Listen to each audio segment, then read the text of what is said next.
السلام علیکم viewers, welcome to my YouTube channel Pak forces gauge. Viewers, Pakistan Air Force میں GD D P یعنی general duty pilot پہ ایک ویڈیو کی ریکویسٹ آئی تھی، تو اس حوالے سے میں آپ کے پاس حاضر ہوں۔ اس ویڈیو میں آپ کو بتاؤں گا ڈیوٹیز کیا ہوتی ہیں، سیلری کیا ہوتی ہے، پروموشن اور باقی جو فیسلٹیز ہے اس حوالے سے میں آپ کو اس میں انفارمیشن دوں گا۔ باقی اس پہ جو کرائٹیریا کی بات آتی ہے، کرائٹیریا بھی میں آپ کو بتاؤں گا۔ لیکن یہ فرسٹ ٹائم ہوا ہے کہ پچھلی انڈکشن میں انہوں نے فیمیلز سے اپلیکیشن نہیں مانگی، لیکن اس دفعہ فیمیلز بھی اس پہ اپلائی کر سکتی ہیں۔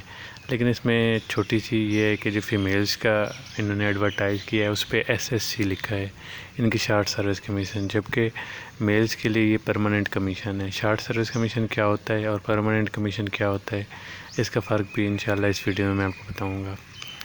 تو شارٹ سروس کمیشن جو ہوتا ہے وہ ایک طرح سے کنٹریکٹ تو نہیں سمجھ لیں، لیکن یہ کہ لاسٹ آپ 5 ایئر انیشل سٹارٹ کریں گے، 5 ایئرس کے بعد پھر دوبارہ آپ کے 10 ایئرز اور ہو گئے، اس طرح آپ 18 ایئرس تک کر سکتے ہیں۔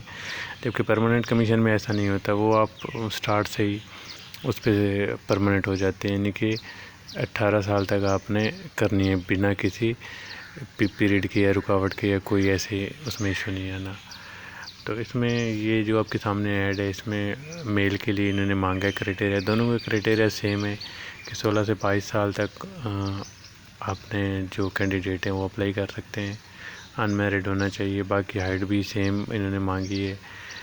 اس میں یہ ہے کہ جی ڈی پی میں 6/6 ود آؤٹ گلاسز ہونا چاہیے۔ بہت اس میں کمنٹ سیکشن میں سوال ہے کہ گلاسز کا کیا ہے، تو صرف آئی سائٹ جن کی ویک ہے وہ باقی تمام برانچز پہ اپلائی کر سکتے ہیں، جی ڈی پی کے علاوہ تمام برانچز پہ وہ اپلائی کر سکتے ہیں۔ جی ڈی پی کے لیے 6/6 آئی چاہیے۔ FSC pre medical, pre engineering, computer science A level with physics, math اور بایولوجی یہ بھی اپلائی کر سکتے ہیں۔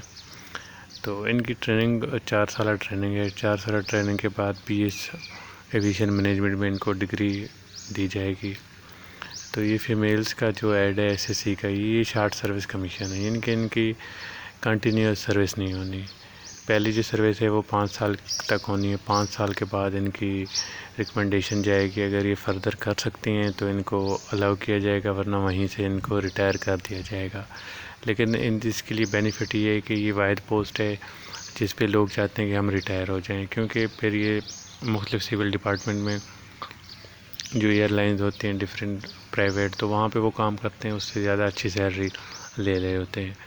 تو موسٹلی جتنے بھی دیکھے گئے ہیں یہ جو پیرٹس ہوتے ہیں ان کے پرائیویٹ ایئر لائنز کے، وہ PF سے ریٹائرڈ ہی ہوتے ہیں۔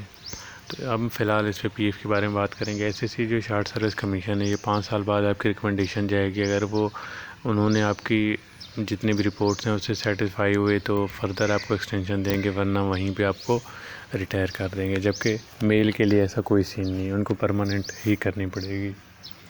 تو نیکسٹ پہ آتے ہیں ان کی ڈیوٹیز پہ یہ ہوتا ہے کہ انہوں نے مختلف جو ان کے اسکواڈرن ہوتے ہیں، جہازوں کے جو اسکواڈرن ہیں وہاں پہ ان کی ڈیٹیلنگ ہوتی ہے، اسی حساب سے وہ پھر ڈیوٹی دیتے ہیں۔ ان کی فلائنگ جب بھی سٹارٹ ہو، رات کو سٹارٹ ہو، 1 آور 2 آور، تو وہ کرتے ہیں، ڈے میں ہو تو ڈے میں کرتے ہیں۔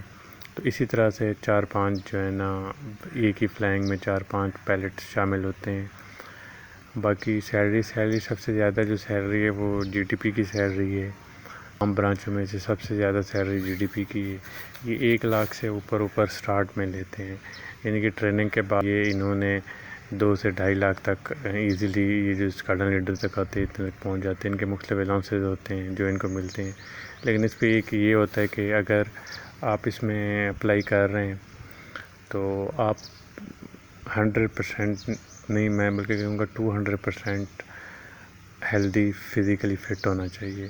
مطلب جب ان کا ISSB بھی ہو جاتا ہے، اس کے بعد جب ان کا میڈیکل ہوتا ہے تو CMB والے اکثر لڑکے دیکھیں کہ کچھ ISSB میں ناٹ ریکمینڈ ہوتے ہیں، کچھ اس کے بعد میڈیکل میں ناٹ ریکمینڈ ہو جاتے ہیں۔ اس کی ناٹ ریکمینڈ ہونے کی وجہ یہ ہوتی ہے کہ GDP کے لیے ان کو ایسا بندہ چاہیے ہوتا ہے جو 100% پرفیکٹ ہو، نہ اس کو کوئی ہارٹ پرابلم کبھی رہی ہو، کبھی بھی نہیں رہی ہو، مطلب یہ نہیں کہ آپ کو ہو اور ٹھیک ہو گئی ہو، یا BP کا ایشو، یا اس کے علاوہ آپ کے کان کا ایشو، ناک کا ایشو، کہیں بھی وہ deep x raise, deep medical test ہوتا ہے۔ اگر یعنی کہ آپ کے کان کے اندر کسی ہڈی میں بھی تھوڑا سا فالٹ ہے، یعنی کہ آپ پراپرلی کام کر رہے ہیں لیکن صرف فالٹ نظر آ گیا، تو اس پہ بھی آپ کو ریجیکٹ کر لیں گے. اسی طرح اگر آپ کی نوز میں یا کسی بھی فیٹ میں ہینڈ میں کوئی ایسی پرابلم ہے جو آپ کو تنگ نہیں کر رہی، نہ ہی کبھی پین ہوا، کچھ بھی نہیں ہوا، لیکن obviously وہ نظر نہیں آ رہی، لیکن میڈیکل رپورٹس میں وہ ایسا کچھ ہو گیا، تو اس وجہ سے آپ کو پرابلم فیس ہوگی، تو وہ آپ کو اس پہ ناٹ ریکمینڈ کر سکتے ہیں. تو وہی لوگ اس پہ اپلائی کریں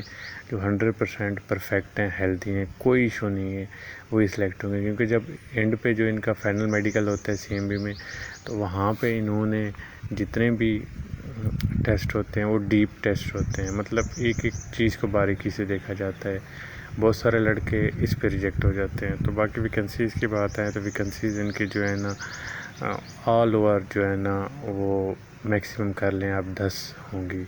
اوور آل جو میل کی ہیں، فیمیل کی 5 کر لیں، یہی ہوتی ہیں. تو اپنا یہ حساب دیکھ کے آپ اپلائی کریں. ان کی ہر سلیکشن سینٹر پہ کم از کم ایک ہوگا، ایک سے زیادہ سلیکٹ نہیں ہوتا.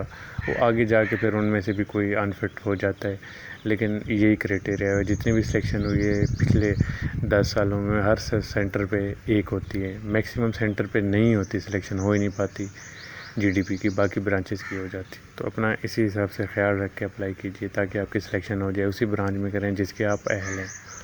فیسلٹیز جو باقی آفیسر کو دی جاتی ہے وہی فیسلٹیز ان کو بھی پرووائڈ کی جاتی ہے. تو اس کے علاوہ کوئی آپ کا سوال ہو تو آپ پوچھ سکتے ہیں.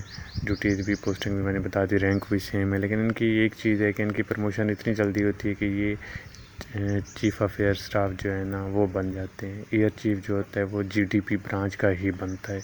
ان کی پروموشن اتنی جلدی اور اتنی ہائیلی ہوتی ہے کہ وہی ریکمینڈ ہوتا ہے CS کے لیے. اپنا خیال رکھیے گا. اللہ حافظ.